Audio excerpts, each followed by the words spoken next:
Do you ever have ingredients in the back of your pantry that you pull out and you go, I don't even know why I put this here, or I put this here because somebody told me it should be on my list of pantry ingredients that I should stock, or I put this back for an emergency meal, but I don't want to make this. How can I elevate it? Stay tuned and I'll show you how with the example of beef ravioli from the back of your pantry challenge. Hi folks, it's Darcy from the Purposefulpantry.com. Welcome to my channel. Today I'm participating in a really fun collab called the Back of Your Pantry Challenge, where Sutton's Days, Prepper Potpourri, Linda's Pantry, Jenny Goff, Tulu Creates, and I will once a month show you how to use an item that you might find in the back of your pantry and not know how to use for more than just its intended purpose. Because one of the things about storing emergency meals is that you don't necessarily want to just keep it for its own self while doing beef ravioli. That's one thing about this, is that you can just open it up and eat it. There is no preparation that has to be done. You don't even have to warm it up. I know it's not the best ever, but you can do that. So in an emergency, if you needed it, this is a ready-made meal. But the cool thing about it is that you can learn how to use those meals for other things. Maybe you don't like the intended use of it. So today, what I'm going to do is walk you through a beef ravioli lasagna, which is what I would make for my son at lunchtime sometimes. But the cool thing about having these kind of ready-made meals, they are also really good for your family. If you happen to be sick and can't make a meal, maybe this is something that you can just pull up real quick and say, hey, I've got everything in the pantry, in the fridge, go for it. Something else that's really beneficial is things like this, is if you're in quarantine, as we are right now, I can't go to the grocery store and just go buy stuff. So I have to use what's in my house because I just don't have access to food right now. So I'm putting together this meal from anything and everything that I have in my fridge and my pantry to get ready for this beef ravioli lasagna. Okay, here are the ingredients that you need. Beef ravioli out of a can, whatever you're going to use. Then you can use anything else that you would normally make to make lasagna, and then just spice it up with whatever you got. I'm using as much dehydrated products as I can. I'm using the last of the pantry stuff that we have, last of the stuff in the refrigerator that we have. Somebody left like this little crumble of feta cheese, so I'm gonna just, toss that last little bit in. We have some ricotta cheese that we're gonna use. I'm using my mushroom umami blend, which I'll leave a link in the video here in the iCards that you can grab this, and it'll also be in the description box below, and as well as the other channels in their videos. Then I'm using some mushrooms. If you want to, you can use mushrooms. You don't have to. Then we're going to use just onion powder, Italian herbs, some garlic powder, some extra parsley, some green powder. This is a way to add extra nutrients. I could add spinach in this and just break it up really small, but I'm opting not to because I'm going to use the last of my green powder from a batch ago that I just had this little jar that was left over, so I'm going to use some of it. Then I'm going to use, if you have Parmesan cheese that's in a can that you use for emergency meals, then use it. Some onion flakes, the last of the tri-blend, the Mexican cheese, and then some Italian blend. It's just whatever you have in your pantry and in your refrigerator. I mean, you're looking at this as learning how to make food with your emergency foods. So that's what we're going to do today. So let's get started putting this together. And by the way, I have some cherry tomatoes here that are just about on their last leg. What you could do with these is just go ahead and chop them up and toss them in there, as well as to have some, some tomatoes in with it also.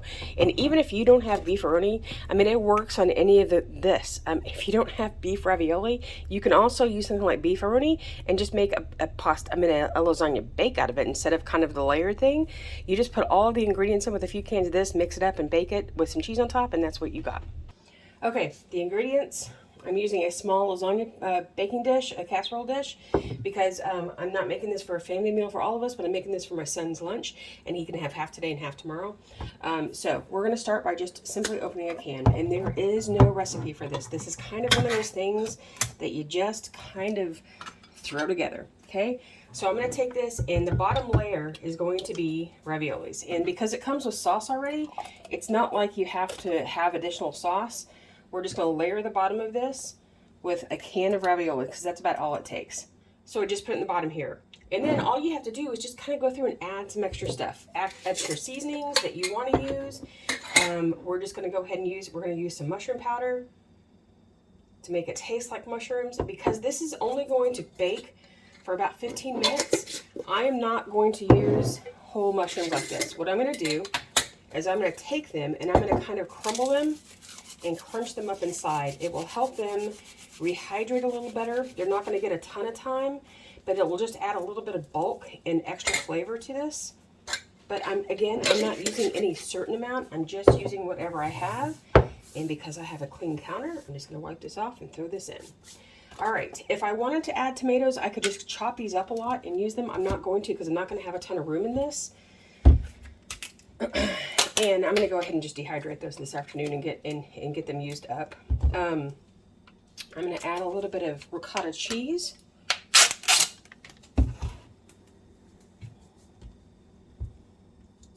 And all I do is just put it in little dollops all through the dish as they will kind of blend into it. You could do a ricotta mix like you would use on like stuffed shells, and go ahead and mix all of your herbs into your and seasonings into your ricotta and put that in, but it's really, really not necessary. I'm going to add some of this and just add it through there. It's probably about maybe all told, it'll be 3/4 of a cup of ricotta. Just spread out best you can, because, you know, it's not going to spread easily. All right, there we go with that.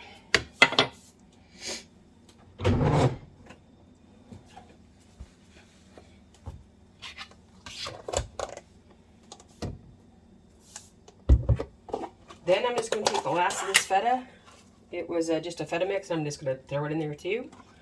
I'm going to do a little of, I'm going to just use up this cheese to make it just a little creamier on the inside.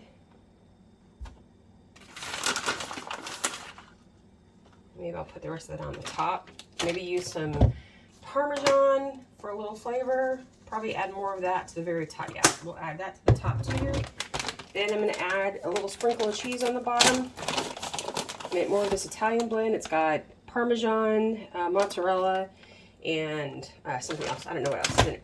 Then I'm going to take some of my green powder, because not only are we going to be adding herbs to this anyway, but this is a way to add all the vitamins from kale, spinach, mustard greens, turnip greens, carrot tops, whatever you got. This happens to be mostly spinach in this particular thing, but I'm going to add all that in there, so it will be sort of like adding real spinach.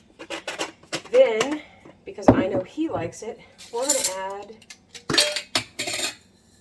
some extra onion flakes, because he really likes that flavor. All right, so there we go.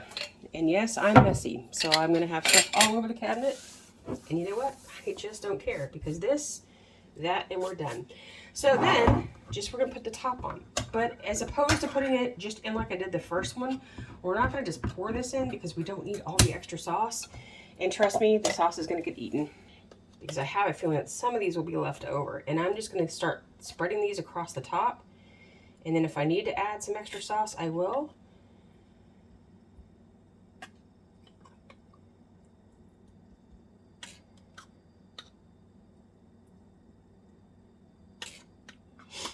Having these emergency meals like this week, these last 2 weeks that we've been quarantined in the house, has been a lifesaver. It came on a little quickly that I didn't have time to do a massive amount of groceries. We did one pickup order, and we're able to stock up on some fresh things, but it's not like I could go grocery shopping as normal. So I've had just shopping out of my pantry this week of everything that I would normally stock for a meal.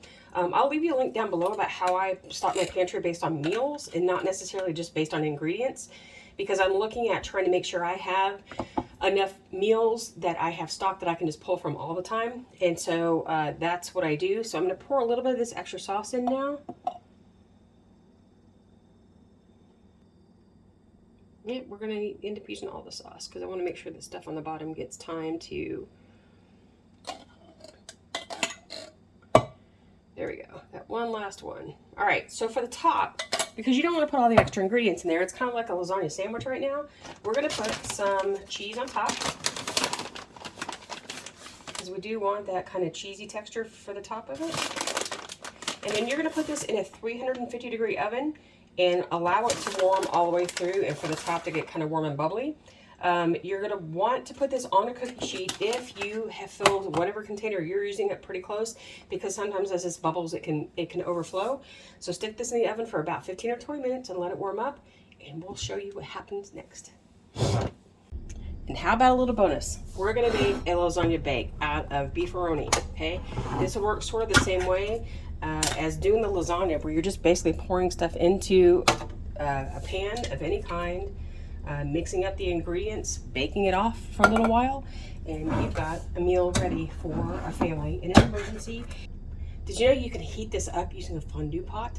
And you can sort of make this kind of same thing. If you have a small fondue pot and just have a meal and you just want to throw some herbs in, you want to add some extra stuff, just heat it in that. It will work. Okay, that's great to have for an emergency. All right, so we're going to do this beefaroni. We're going to just put 2 cans in here. Okay, and then with it, we're basically going to take a lot of the same ingredients that I used with the lasagna. Lots of fresh, well, dehydrated greens. We're still going to use some of the ricotta cheese that if it had time to come to room temperature, it will work a little better.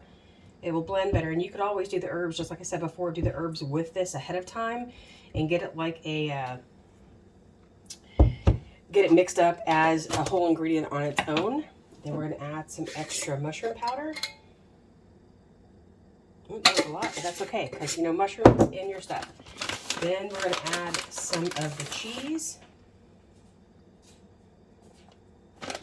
And then if you wanted to, like I'm going to actually, this is what I'm going to do. Let me just do a quick chop of these just right off camera. These are really tomatoes. They're on their last legs, because they were in the back of my fridge. Can we do one of those challenges too? Stuff that's in the back of your fridge you need to use up? I love doing these kind of things. We're teaching people how to use what they've already got in their pantries. Okay, we're just going to do those real quick. And I'm going to mix this all up just like this.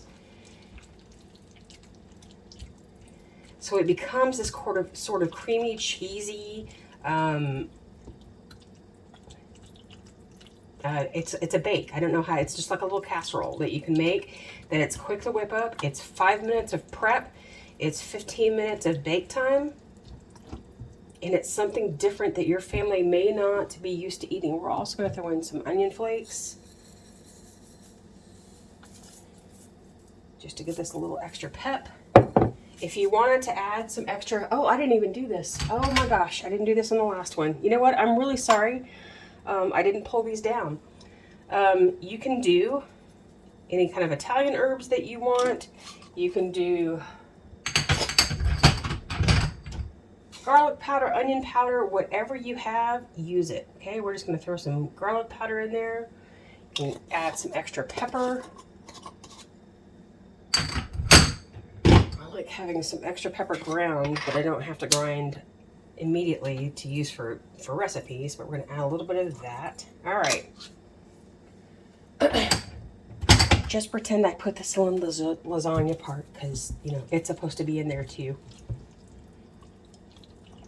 All right, so here we go. This is a lasagna bake version of the same thing that I just did.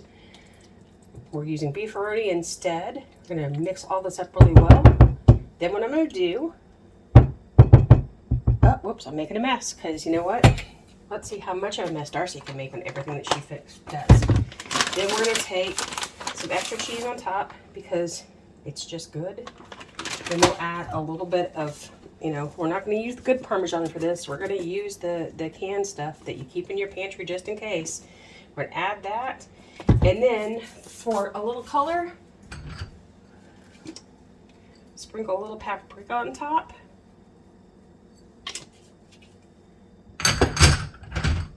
Some dried parsley. Crush it up.